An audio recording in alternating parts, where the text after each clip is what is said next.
તો આવશે જ. હા, એ જ્યાં જાંબુડા હોય ત્યાં પહોંચી જાય છે.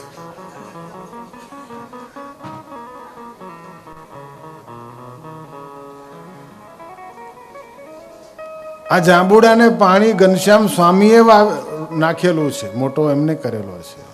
જ્યારે જ્યારે આવે ત્યારે જાંબુડાને જોયા જ કરે છે. જલ્દી વધે, જલ્દી વધે, જલ્દી વધે.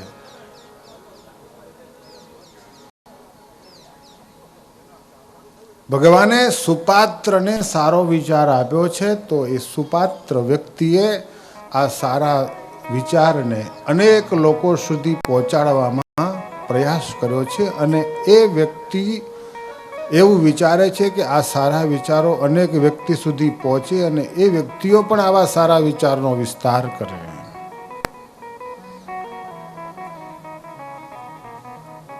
ભગવાન બહુ ધ્યાન રાખે છે, છતાં પણ ક્યાંક ભૂલ થઈ જતી હોય છે, પણ ભગવાન મોટા ભાગે સુપાત્રને જ આપે છે.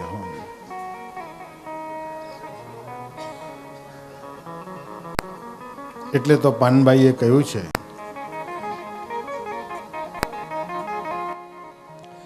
હે કુપાત્ર નિયાગળ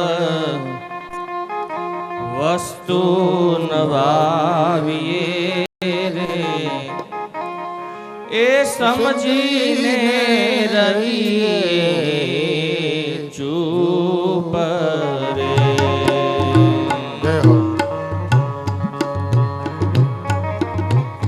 કુપાત્ર નિયાગળ વસ્તુ નવાવીએ રે, સમજીને રહીએ ચૂપ રે. ભલે ને આવીને ધનના ઢગલા કરે, ભલે ને આવીને ધનના ઢગલા કરે, પણ ભલે હોય મોટેરો ભૂપ રે. કુપાત્ર નિયાગળ વસ્તુ નવાવીએ પાનવાય, સમજીને રહીએ ચૂપ રે.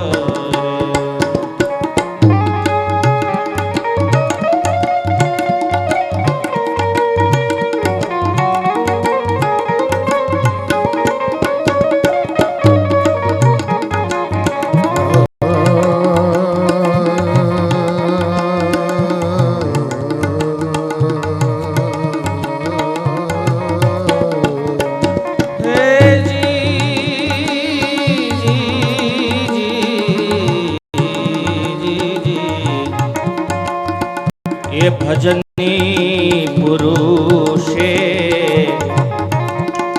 બેપરવાર હેવુને, એ રાખવી નહીં કોઈની પરવાર રે.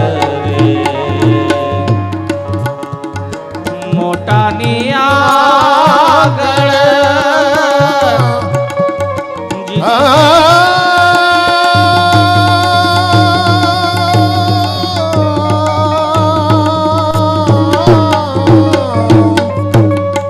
મોટાની આગળ એ નવ ઉચ્ચારવું ને,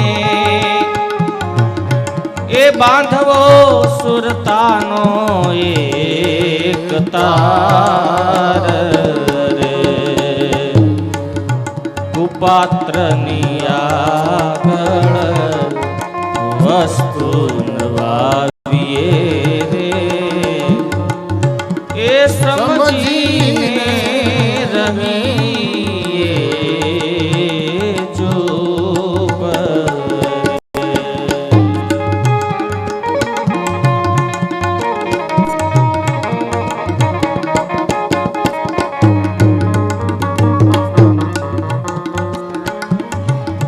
એ સંશય ટળે ને મનડું ગળે ને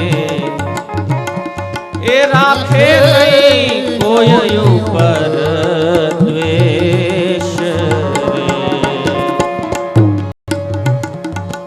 ગંગા સતી એ આવું બોલિયા જય હો ગંગા સતી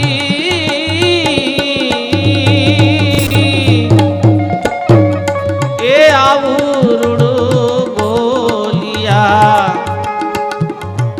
એવાને દેખાડવો હરિનો દેશ જે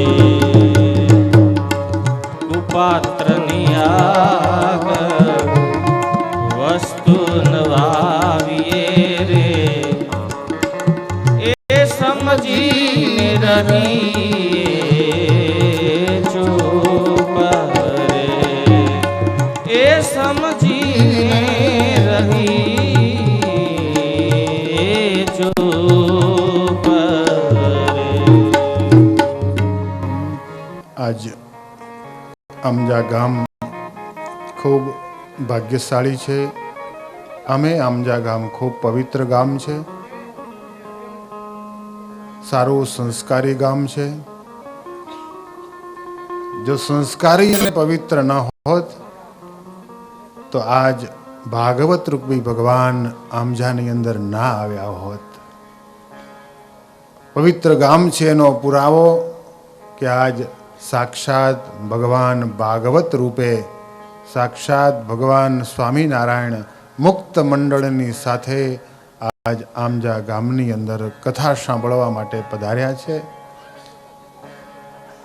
ખૂબ સદભાગી ગામ છે અને વળી બધા મોટેરા હરિભક્તો આગેવાન હરિભક્તો પણ સભાની અંદર બેઠા છે.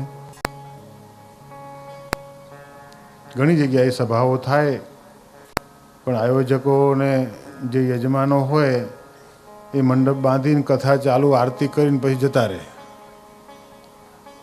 પછી જ્યારે પૂરું થવાનું હોય ને ત્યારે આવે. એક જગ્યાએ તો ખબર જ ન પડી કે કથા કોને બેહાડી છે. યજમાન છેલ્લા દાડે જોવા મળ્યો. જો યજમાન કથામાં ન બેહે તો કથા કોના માટે બેસાડી છે? જો યજમાનને બેસવાની તૈયારી ન હોય તો શા માટે કથા બેસાડી?